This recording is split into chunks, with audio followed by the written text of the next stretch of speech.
एक बार एक चुड़ैल नवजात बच्चे की तलाश में गांव में भटक रही होती है। उसे एक छोटे बच्चे की तलाश होती है। फिर उसकी नजर मुकेश के घर पर पड़ती है।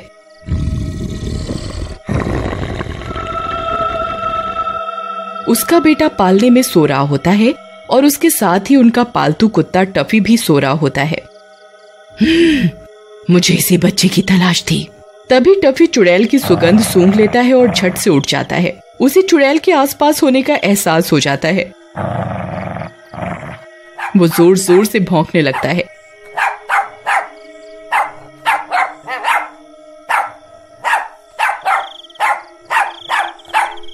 चुड़ैल खिड़की के बाहर खड़ी होती है। अजी उठिए ना, देखिए टफी फिर से भौंक रहा है। अरे कोई बात नहीं, तुम डरो नहीं, कई कुत्ते अक्सर रात को भौंकते हैं, सो जाओ। अरे नहीं जी, मुझे तो कुछ गड़बड़ लग रही है, आप बाहर जाकर देखिए ना। ठीक है, तुम यहीं रुको, मैं बाहर जाकर देखता हूँ। फिर मुकेश हाथ में जलती हुई मशाल लेकर घर से बाहर निकलता है। उसे देखते ही चुड़ैल वहाँ से गायब हो जाती है।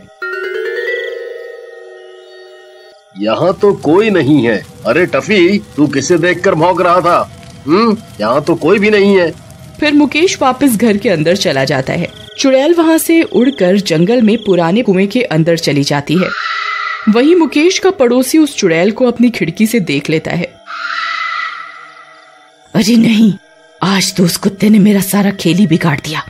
फिर अगला दिन होने पर मुकेश को घर के बाहर खिड़की के नीचे किसी के उल्टे पैरों के निशान दिखाई देते हैं। वो पैरों के निशान बहुत बड़े होते हैं। उन्हें देखकर मुकेश डर जाता है।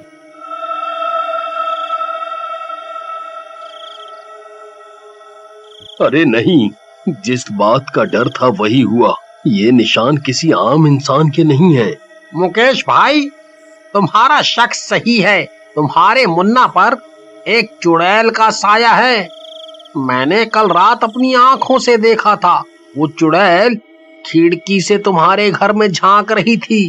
फिर अचानक टफी के भौंकने की आवाज सुनकर वो वहां से चली गई, लेकिन वो फिर से आएगी। फिर उन पैरों के निशान की खबर पूरे गांव में फैल जाती है। सभी गांव वाले बहुत डर जाते हैं। उसी दिन गांव में मीना के घर एक बिटिया का जन्म होता है।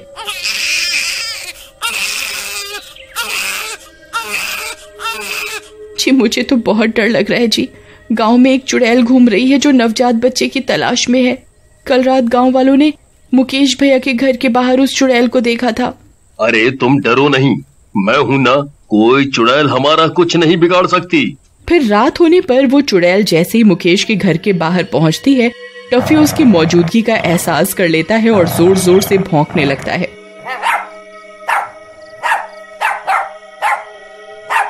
अरे नहीं, इस कुत्ते की वजह से मैं अपने मकसद को अंजाम नहीं दे पा रही। फिर टफी के भौंकने की आवाज पूरे गांव में गूंजती है। टफी के भौंकते ही सब समझ जाते हैं कि जरूर गांव में किसी चुड़ैल की मौजूदगी है। अजी सुनिए, मुकेश भैया का कुत्ता कितने जोरों से भौंक रहा है। लगता है उसने चुड़ैल को देख लिया है। कहीं वो हमारे घर तो नहीं आ जाएगी ना जी। तभी मीना की बिटिया जोर जोर से रोना शुरू कर देती है।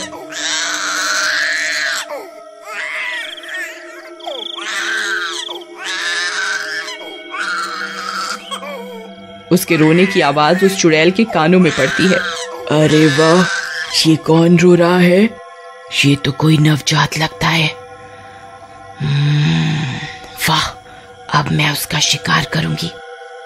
फिर चुड़ैल मीना की बच्ची को सूंघती सूंघती उसके घर के बाहर पहुंच जाती है। पप्पू और मीना अपनी बच्ची के साथ घर में पलंग के पीछे छिप जाते हैं। अजी वो चुड़ैल यहीं कहीं है, आप जल्दी जाइए और सारी लाइट बंद कर दीजिए। फिर पप्पू भाग कर जाता है और सारी लाइट बंद कर देता है और वो दोनों पलंग के पीछे छिपे रहते हैं। फिर चुड़ैल खिड़की से झांक कर बच्चे की खुशबू सूंघने लगती है। मैं बच्चे की खुशबू सूंघ सकती हूँ, मेरा शिकार आसपास ही है। तभी बच्ची रोने लगती है।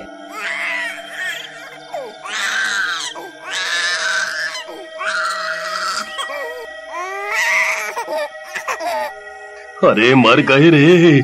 अरे मीना, इसे चुप करवाओ, नहीं तो चुड़ैल हमें ढूंढ लेगी। अरे मर गए रे। बच्ची के रोने की आवाज सुनते ही चुड़ैल चौकन्नी हो जाती है और उसका शिकार करने के लिए तड़पने लगती है। और खिड़की को तोड़ने की कोशिश करने लगती है। ये नास मिट्टी तो खिड़की तोड़ने वाली है मीना। अब क्या करें? अगर ये अंदर आ गई तो हमारी बच्ची को जिंदा नहीं छोड़ेगी। आप कुछ कीजिए ना। अरे मैं क्या करूं? अजय एक काम कीजिए, आप भी मुकेश भैया के कुत्ते की तरह भौंकिए ना। क्या पता चुड़ैल कुत्ते की आवाज सुनकर डर जाए। अरे कमबख्त, मुझे कुत्ता समझा हुआ है क्या? भला मैं कुत्ते की आवाज कैसे निकाल सकता हूँ? ठीक है, फिर मरने के लिए तैयार हो जाओ। अरे नहीं, ऐसा मत बोलो। ठीक है, मैं कोशिश करता हूँ। हे भगवान, रक्षा करना।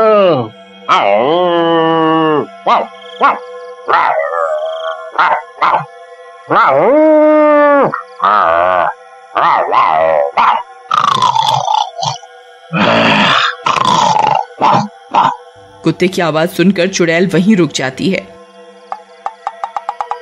लेकिन दूसरे ही पल वो समझ जाती है कि ये कोई कुत्ता नहीं बल्कि इंसान ही है।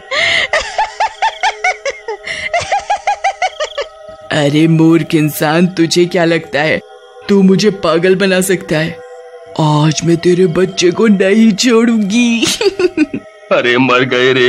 अरे मीना, हमारी कुत्ते वाली तरकीब तो फेल हो गई। अब क्या करूं? अब किस जानवर की आवाज निकालूं? अजी, ये पप्पू भैया के घर से कुत्ते की अजीब अजीब सी आवाजें कौन निकाल रहा है जी? फिर मुकेश घर से बाहर निकलकर देखता है तो उसकी आंखें फटी की फटी रह जाती हैं। वो चुड़ैल पप्पू के घर की खिड़की तोड़ रही होती है। अरे सविता, ये तो वही चुड़ैल है जो हमारे मुन्ना की जान लेना चाहती थी। अब ये पप्पू भाई की बिटिया के पीछे पड़ गई है। तभी टफी घर से बाहर निकलता है और चुड़ैल को देखकर भौंकने लगता है।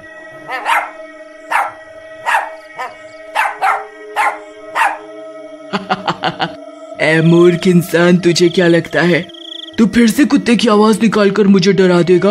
अरे मैंने तो कोई कुत्ते की आवाज नहीं निकाली, तो ये आवाज कैसी है?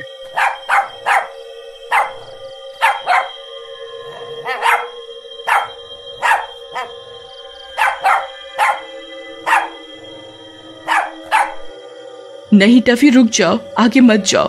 तुम अकेले उस चुड़ैल का सामना नहीं कर सकते, वो एक पल में तुम्हारी जान ले लेगी। फिर टफी वहीं रुक जाता है और जोर जोर से भौंककर अपने साथियों को पुकारने लगता है।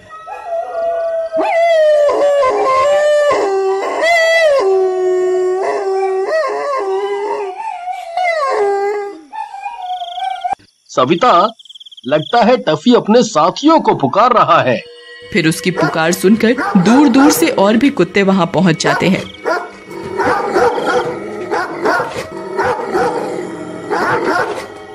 अरे नहीं, ये इतने सारे कुत्ते कहां से आ गए? अब क्या करूं? अरे मीना, बाहर देखो, कितने सारे कुत्तों ने इस चुड़ैल को घेर लिया है। अब ये बचकर कहीं नहीं जा सकती। इतने सारे कुत्तों को देखकर वो चुड़ैल डर जाती है और कुएं की तरफ भागने लगती है। सभी कुत्ते भी उसका पीछा करने लगते हैं।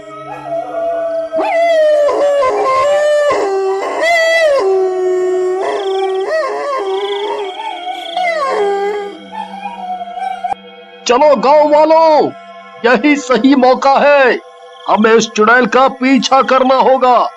अब हम इसे अपने हाथों से बचकर नहीं जाने दे सकते। चलो भाइयों, आज इस चुड़ैल को जिंदा नहीं छोड़ेंगे। आज इसका काम तमाम करके ही रहेंगे। आ जाओ। फिर चुड़ैल भागती भागती जंगल पहुंच जाती है और कुएं के अंदर चली जाती है। सभी गांव वाले भी वहां पहुंच जाते हैं। अरे भाई, ये तो इस कुएं में चली गई, अब क्या करें? एक काम करते हैं, इस कुएं में ही आग लगा देते हैं। फिर गांव वाले लकड़ियां इकट्ठा करके कुएं में डालने लगते हैं और कुएं को आग के हवाले कर देते हैं। आग लगते ही चुड़ैल भी तड़पने लगती है। आह, मर गई रे। आह, आह, अरे गांव वालों, ये तुमने क्या किया? आह, अरे नहीं। आह, आह, आह। और देखते ही देखते उस चुड़ैल का अंत हो जाता है।